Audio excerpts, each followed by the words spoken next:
Est-ce que vous avez déjà vu un western africain? Parce que oui, ça existe vraiment et ça vaut le coup. C'est le seul genre de film où vous trouverez des scènes aussi épiques que ça.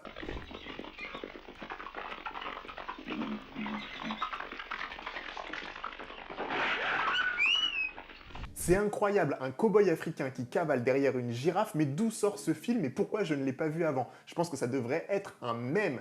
Aujourd'hui, je vous raconte une histoire de cow-boy noir et de western africain.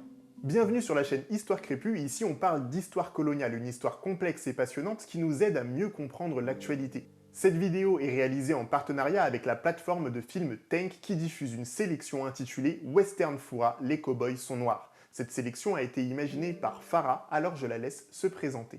Je suis Farah Clémentine Dramani Issifou, je suis franco-béninoise et je suis à la fois programmatrice de films en festival de cinéma. Ce qui m'intéresse au fond, c'est de comprendre quelles sont les représentations de l'Afrique dans les arts visuels et le cinéma. Vous pouvez accéder à la programmation avec un code promo. J'ai mis le lien et toutes les sources dans ma description de cette vidéo. Allez, on se lance, c'est parti!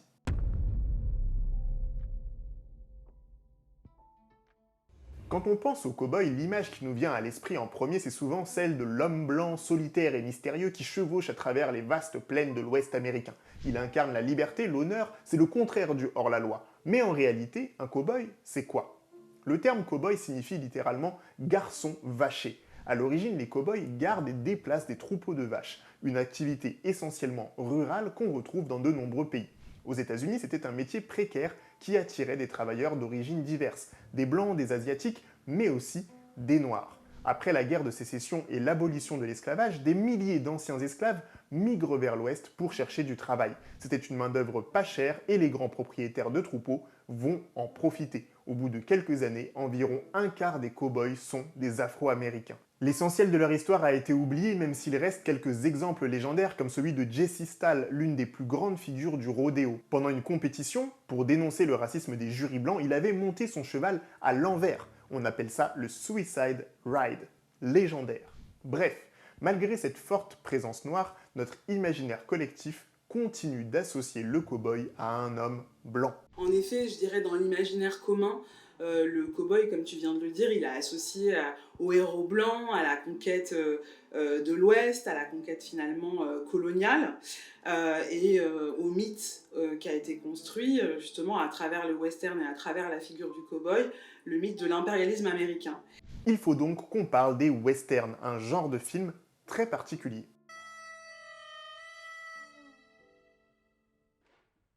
Donc le western, qui était en fait un genre que mon père regardait énormément et regarde toujours. Et en fait, je m'étais toujours posé la question, mais comment ça se fait en fait que mon père soit comme ça à fond sur les westerns? Et en faisant des recherches, je me suis plongée dans cette histoire, qui est un pan méconnu finalement de l'histoire mondiale du cinéma et de l'histoire des cinémas africains. Si on pense aux cow-boys aujourd'hui, c'est en grande partie grâce aux westerns qui ont façonné notre imaginaire. Le cinéma a créé cette image de héros américains courageux, débrouillards, solitaires, mais toujours prêts à défendre des valeurs comme la liberté et l'émancipation. Et bien sûr, ce cow-boy est souvent blanc face aux natifs qu'on appelle les peaux-rouges ou les Indiens. Bref, il est devenu une figure idéale pour incarner l'aventurier et la conquête coloniale du continent américain. Comment expliquer ce blanchissement de la figure du cow-boy? Selon la chercheuse Vanina Géré, dans le contexte historique, il fallait un héros blanc pour incarner cette conquête, surtout quand on sait comment les terres ont été prises. Ce whitewashing était une manière de réécrire l'histoire, et il faut bien garder en tête que le cinéma a été un puissant outil de propagande pour la suprématie blanche. Mais comment ce western, symbole de colonialisme, est-il arrivé en Afrique?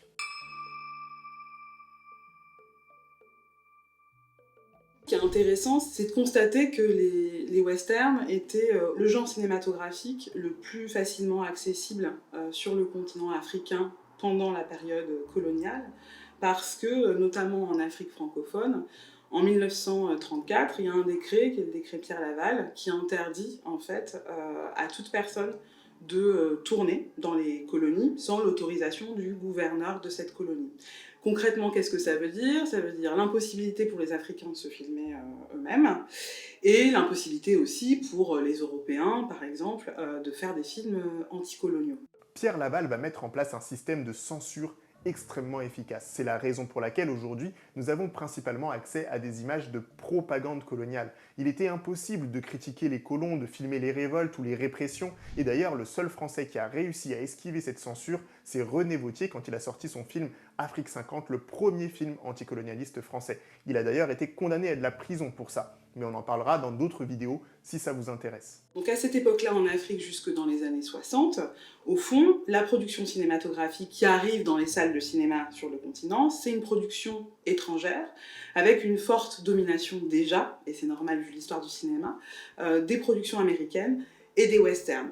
Donc les westerns, en fait, ont été, au fond, les premiers films accessibles de la part du public en Afrique, raison pour laquelle donc mon père notamment regardait ces films, mais aussi pour lesquels les cinéastes de la première génération se sont nourris aussi à ce genre cinématographique-là. Avant les indépendances, les 220 salles de cinéma coloniaux projetaient chaque année environ 150 films américains, ça veut dire 3 par semaine, principalement des westerns. Mais pour éviter les révoltes, la censure supprimait les scènes de bataille qui montraient la répression des Premières Nations. Donc on ne voyait pas la violence des cow-boys, on voyait seulement leur héroïsme. Les salles de cinéma étaient utilisées par les colons comme des lieux de divertissement, d'éducation et de propagande des idéologies coloniales. Après les indépendances, les salles ont été revendues à des exploitants nationaux, mais le secteur s'est très vite effondré à cause du contexte économique très défavorable. Les choses sont donc en train de changer, mais les pionniers du cinéma africain ont toujours des images de cow-boys héroïques plein la tête. Alors comment adapter ce genre à un contexte africain? C'est l'invention du western foura, le western 100% africain. C'est un clin d'œil au western spaghetti, quand les Italiens eux-mêmes en fait se sont accaparés ce genre pour en faire justement des westerns italiens. Et là, fourra en fait c'est un mot haoussa qui renvoie à un plat en fait qui est une boule de céréales, soit de mil, soit de sorgho. Donc c'est cette espèce de clin d'œil qui en même temps renvoie également au premier western, Le Retour d'un aventurier, justement de Mustapha Alassane, ce réalisateur du Niger qu'il a réalisé en 1966.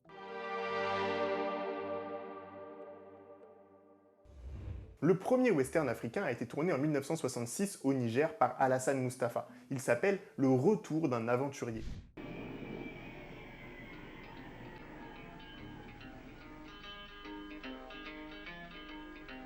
Le film raconte l'histoire de Jimmy qui revient d'Europe et retrouve son village au Niger. Et en fait, il arrive dans sa valise avec tout l'attirail des cow-boys, quoi. Et donc ses amis, son groupe d'amis, se déguisent avec des ceintures à boucles, les revolvers, le chapeau de cow-boy, les Santiago, bref, pour devenir finalement à leur tour des cow-boys.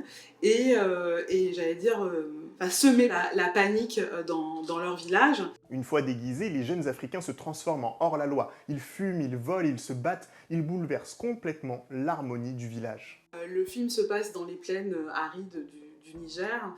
Et en fait, ce qu'il y a d'intéressant dans cette satire, c'est qu'en fait, elle peut paraître effectivement par moments assez légère, mais au fond, ce que dit Mustapha Alassane, c'est justement comment ces jeunes essaient de s'émanciper justement des vieux et de la tradition et de ces personnes-là, de ces vieilles personnes, en tout cas de ces personnes âgées, qui elles ne veulent pas que les choses changent, alors qu'au fond, ces jeunes, eux, ils n'ont qu'une envie, c'est que la société évolue. Et donc, il utilise justement la figure du cow-boy pour justement là, avoir un discours assez neuf sur justement ce Niger post-indépendance, parce qu'on est en 66, donc on est vraiment dans les premières années de l'indépendance du pays. Alassane Mustapha était âgé de 24 ans quand il a tourné ce film. Le Retour d'un aventurier a été considéré comme une satire ou une parodie de western, mais il va être très très mal reçu par les intellectuels africains de l'époque. C'est vrai, c'est des méchants, ils viennent vraiment semer la pagaille et en même temps remettre en cause les valeurs qui constituent celles du groupe auquel ils appartiennent. C'est un film d'ailleurs qui a été très très critiqué au moment de sa sortie, notamment par la FEPACI, donc la Fédération panafricaine des cinéastes, qui justement voyait dans le genre du western vraiment un divertissement qui allait à l'encontre de la mission que cette fédération des cinéastes avait pour le cinéma. Notamment en 56, donc on est encore pendant la période coloniale, en 59, il y a le deuxième congrès des écrivains des artistes noirs qui a lieu à Rome, et il y a le groupe des cinéastes qui est emmené par le cinéaste Paulin Soumanou-Vieira, cinéaste, producteur, critique, historien du cinéma d'ailleurs, Paulin Soumanou-Vieira, et ils sont en train de travailler à ce moment-là sur une résolution pour justement faire en sorte que le cinéma devienne vraiment un outil au service de la conscientisation, au service de l'éveil politique des populations. C'est la raison pour laquelle effectivement le western, il a longtemps été critiqué par une certaine intelligentsia africaine en fait, qui voyait au fond à travers ce genre un moyen de détourner la jeunesse des vrais sujets, des grandes problématiques de la construction des nations nouvellement indépendantes.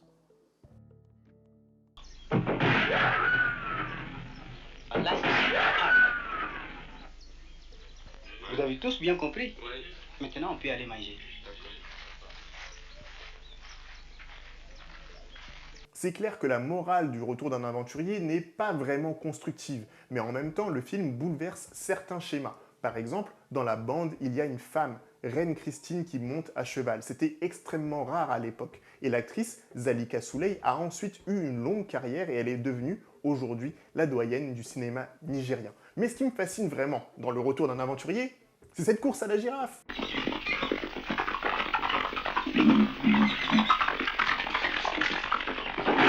Non, franchement, je veux savoir comment ils ont tourné ça. Et heureusement, il existe un making-of du film réalisé par Serge Moati.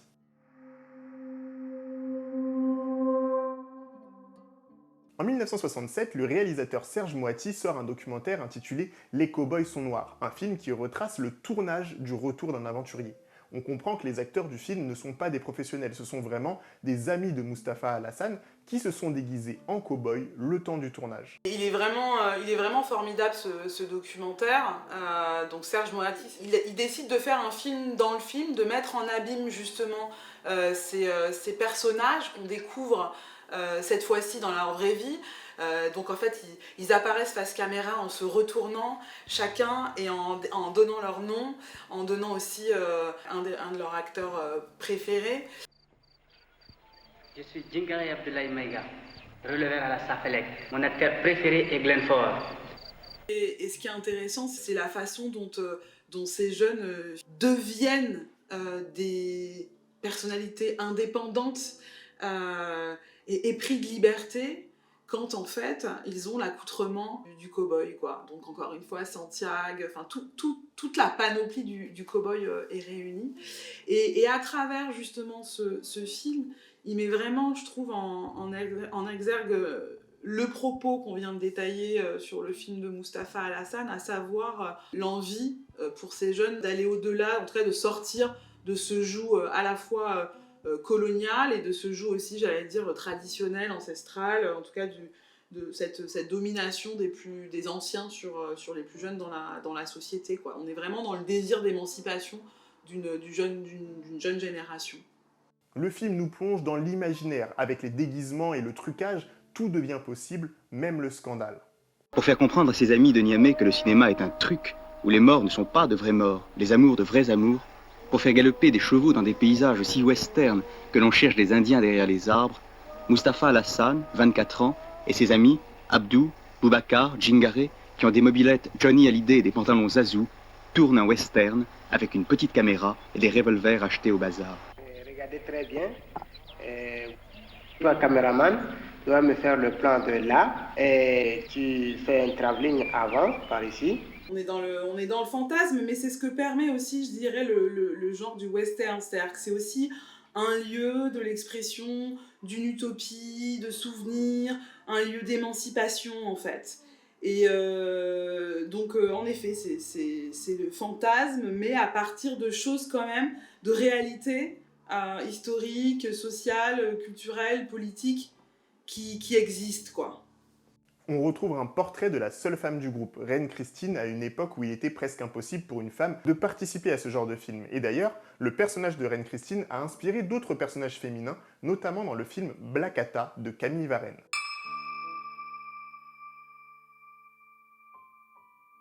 Black Atta, c'est un western documentaire réalisé au Burkina Faso par Camille Varenne. Le film est sorti en 2019 et la scène d'introduction nous place tout de suite dans l'ambiance.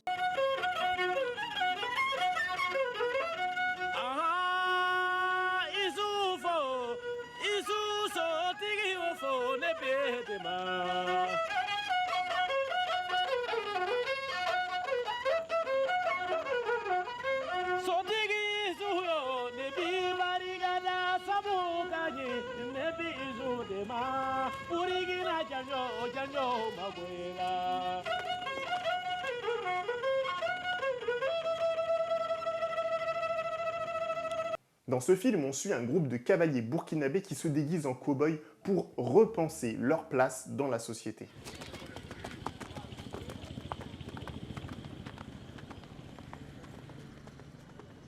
Vous êtes prêts?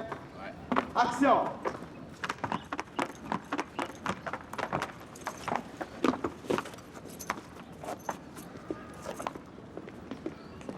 Il faut bloquer d'abord un instant avant de commencer à marcher. Allez, tac. Là, on sent le danger. Tac, tac, tac, tac. Et puis je le regrette de l'autre côté. Allez. Et lui, tu vois, c'est comme une danse.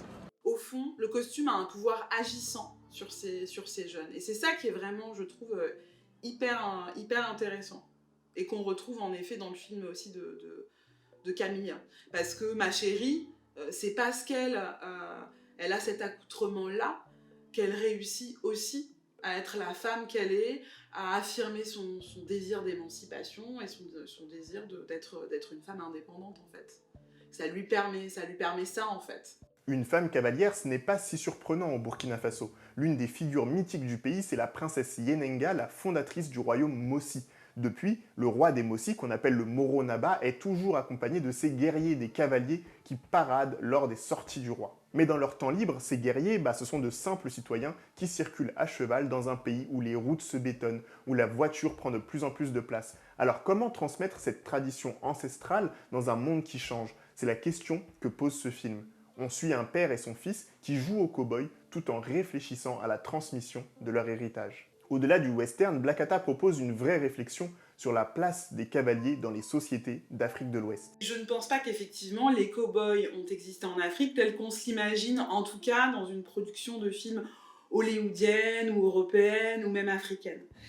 Par contre, c'est vrai que la figure de cow-boy, elle s'inscrit justement dans une tradition chevaleresque qui est extrêmement importante sur le continent africain. Mais c'est en effet une histoire qui est noble et qui justement est une histoire différente de celle qui était racontée dans le cinéma colonial où soit les Africains étaient empêchés de parler et étaient juste là pour servir justement les héros blancs, soit étaient là parce qu'on les étudiait, parce qu'on voulait en savoir plus sur leur société, et là je fais référence au cinéma ethnographique et anthropologique, quoi. Donc là on est vraiment sur un point de vue qui contrecarre justement toutes les représentations coloniales qui ont été faites pour justement construire et laisser place à des histoires qui ont réellement existé et qui, elles, valorisent au fond les cultures aussi d'origine, en fait. Ce que dit Camille, c'est que en fait, ils ont envie de redevenir de nobles guerriers, en fait. Donc on est vraiment là-dedans, et c'est ça qui est fort aussi. Mais je me pose une question. Est-ce que les jeunes Africains continuent vraiment à regarder des westerns? Est-ce que c'est pas un truc de vieux? C'est plus un genre à la mode, en fait. Enfin, c'est-à-dire qu'autant, effectivement, à l'époque des indépendances et post-indépendances, ça a été vraiment... Il y avait beaucoup de productions de westerns, ce qui n'est plus le cas aujourd'hui. Donc, pour moi, ceux qui kiffent les westerns, c'est les vieux pères, tu vois, parce que ça leur rappelle justement leur jeunesse, ce qu'ils voyaient soit au cinéma, soit à la télévision. Mais auprès de la jeune génération, je mettrai pas non plus ma main à couper, mais enfin, tu vois, c'est plus du tout quelque chose qui est accessible, en fait, facilement. Les jeunes Africains ne regardent plus beaucoup de westerns, mais les afro-diasporiques ont été influencés par cette première vague de films africains. Pour s'en rendre compte, il faut que je vous parle d'un dernier film, Touki Bouki. Touki Bouki, c'est un western sans cheval et sans chapeau. À la place, on a une moto à cornes de vache. Rappelez-vous bien de ça. Le film a été réalisé par le Sénégalais Djibril Diop Mambéty, qui était fasciné par les westerns américains. Djibril Diop Mambéty a dit et a répété à qui voulait bien l'entendre que lui, son désir, ça a toujours été de refaire le film, donc High Noon, le train sifflera 3 fois, qu'il avait découvert dans son enfance en fait. C'est vraiment d'ailleurs, quand il en parle, il dit qu'il a surtout entendu ce film en fait, plutôt que le voir, parce qu'il n'avait pas nécessairement les moyens d'aller toujours au cinéma. Donc c'est un film qu'il a découvert surtout à travers la bande son, mais qui l'a fasciné et qui l'a habité, au point que finalement, il dit vraiment que c'est la raison pour laquelle il a fait du cinéma en fait. Donc au fond, lui, c'est ce western-là, et c'est certainement les westerns qu'il a vus aussi ensuite, qui ont nourri son désir de faire des films. Et pour prolonger, je dirais, cette réponse, effectivement, il n'y a pas de cheval, il n'y a pas de chapeau, mais on a quand même l'histoire d'un jeune couple, et notamment d'un jeune berger, d'un jeune vacher, Maury, qui, enfant, est à la tête d'un troupeau de zébus, et qui, plus tard, on le retrouve plus tard dans les rues de Dakar, à errer. Les héros du film sont des marginaux qui parcourent les étendues ensablées de Dakar avec un rêve en tête, aller à Paris. Le film est magnifique et il nous prépare déjà à l'un des plus grands problèmes de l'Afrique francophone, la fuite de milliers de jeunes dans des conditions terribles pour rejoindre une Europe qui les rejette. Touki Bouki va marquer les imaginaires avec cette moto et la puissance de son symbole.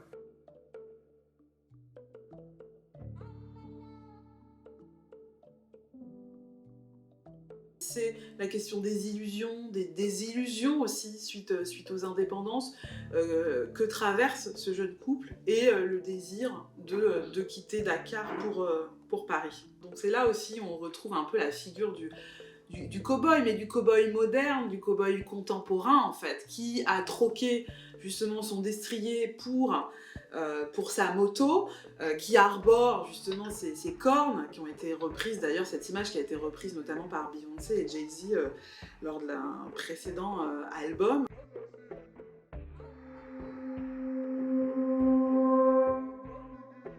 Le Vacher Noir est donc en train de revenir en force dans notre imaginaire populaire. On retrouve la moto à cornes dans On the Run 2 de Jay-Z et Beyoncé, mais aussi dans Bécane de Yamé. On retrouve le cow-boy noir chez Lil Nas X ou Blanco Brown, mais aussi dans l'album When I Get Home de Solange ou dans les albums de Travis Scott et de Megan Thee Stallion. Je vous recommande l'article de Sharon Alfassi sur le sujet que j'ai mis dans la description. Si les cow-boys noirs réapparaissent si fort, en fait c'est parce qu'ils n'ont jamais vraiment disparu.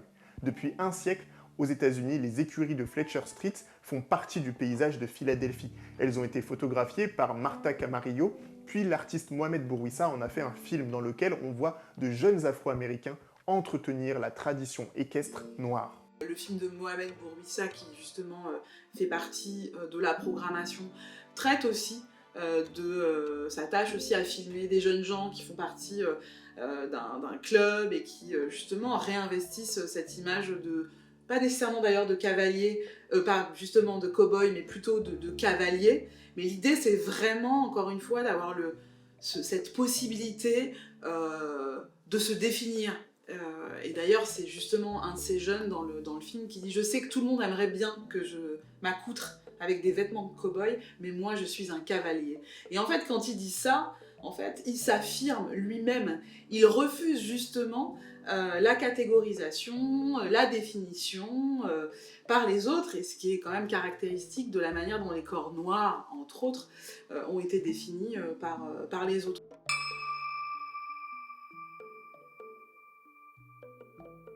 Pour conclure, on a vu que malgré l'effacement, la figure du cow-boy noir revient au travers de la pop culture, mais aussi que le western qui symbolisait à l'époque la conquête coloniale américaine a été détourné par les premières générations de cinéastes africains. Ils se sont déguisés en cow-boy pour parler d'Afrique autrement, pour cavaler derrière des girafes, mais aussi pour mettre en valeur les traditions équestres africaines en train de disparaître.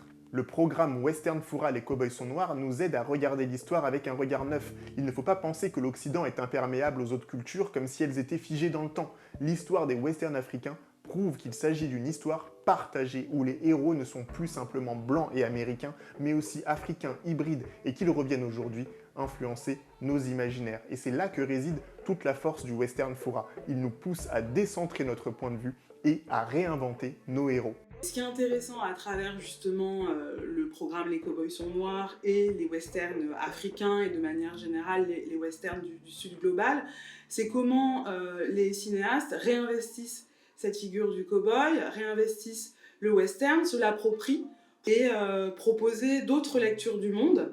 Et souvent, le cow-boy, finalement, fait figure toujours de cette personne en quête de liberté, qui est aussi s'affranchit, au fond, de la domination coloniale, de tout ce qui peut le contraindre. C'était vraiment, justement, cette ambivalence-là, ces deux images-là que j'avais envie de confronter à travers ce programme. Merci d'avoir regardé cette vidéo, c'est notre premier partenariat de ce genre sur la chaîne. Dites-nous en commentaire si le format vous a plu et si c'était instructif. Et surtout, est-ce que vous connaissiez ces films? Si vous ne les avez pas vus, vous les retrouverez tous sur la plateforme Tank. J'ai mis le lien en description de cette vidéo. Et moi je vous dis à bientôt sur la chaîne Histoire Crépue. Ciao, ciao, ciao!